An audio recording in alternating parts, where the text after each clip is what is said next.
오늘의 글로벌 경제 이슈를 쉽고 빠르게 알려드리는 더구루 인사이트 시간입니다.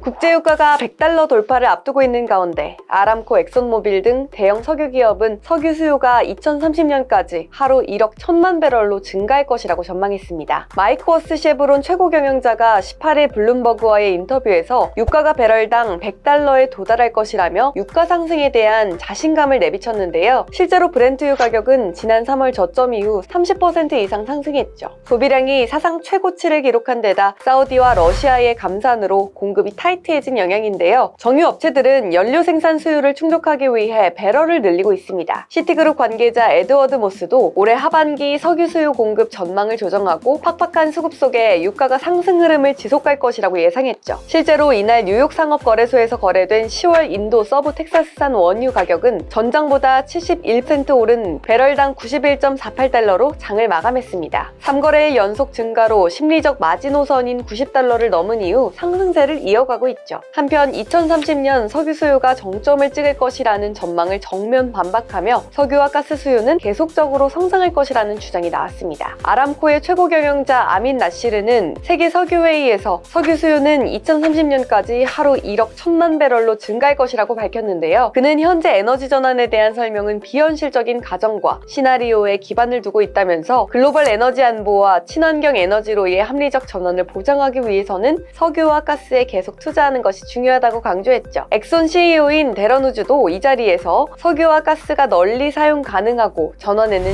시간이 필요하기 때문에 에너지 시스템을 교체하는 것은 어려운 과제라면서 수요가 어디에 도달하든 우리가 일정 수준 투자를 유지하지 않으면 결국 공급이 부족해 가격 상승으로 이어질 것이라고 주장했죠. 앞서 파티 비롤 국제에너지기구 사무총장은 최근 파이낸셜 타임스 기고문에서 겉보기에 끊임없이 성장하는 이 화석연료 시대는 10년 안에 끝날 것이라고 말한 바 있는데요. 이를 정면으로 반박하며 화석연료 시장은 계속적으로 성장할 것이라는 겁니다. 과연 국제에너지 시장 그리고 연이어 오르는 국제유가 앞으로는 어떻게 될까요? 한양대 이정환 교수가 알아봤습니다. 유가 상승이 미치는 영향은 크게 두 가지로 보고 있습니다.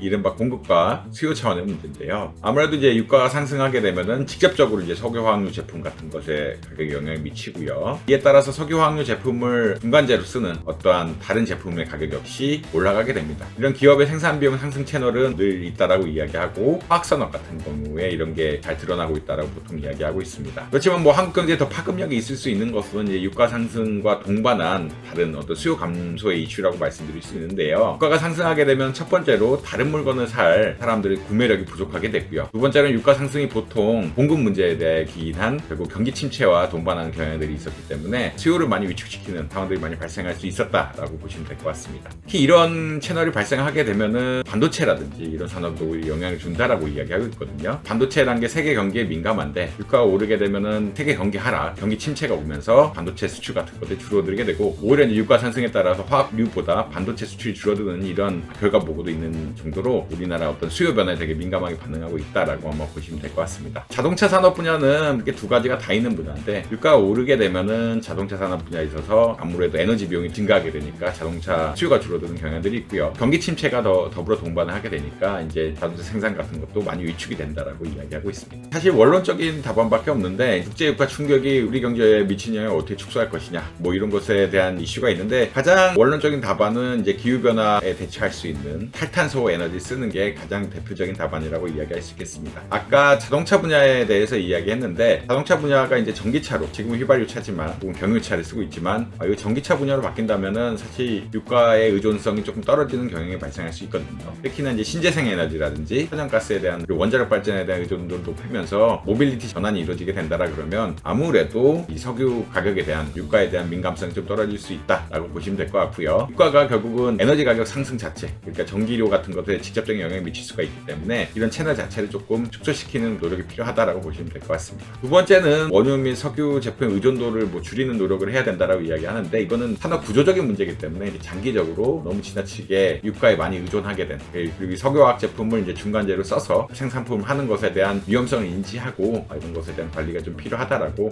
아마 인지하시면 될 것 같습니다.